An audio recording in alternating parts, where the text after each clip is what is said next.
হাতে জ্বলন্ত কয়লা রাখা কঠিন, সহজ হবে। রাসূল বলেছেন ঈমান বাঁচানো কঠিন।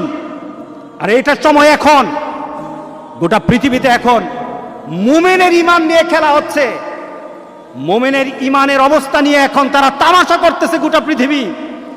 ওরা টেস্ট করতেছে মুমিন কি জীবন্ত মুমিন না মুমিনগুলি মরা মুমিন। গোটা পৃথিবীর ইহুদি খ্রিস্টান আর হিন্দুরা এখন পরীক্ষা করতেছে আমাকে। এটা আমার রাসূলের কথা। মরে দেখো তোমার শান, তোমার মর্যাদা, তোমার অবস্থান, তোমার ক্ষমতা, তোমার অর্থ। মরে দেখো।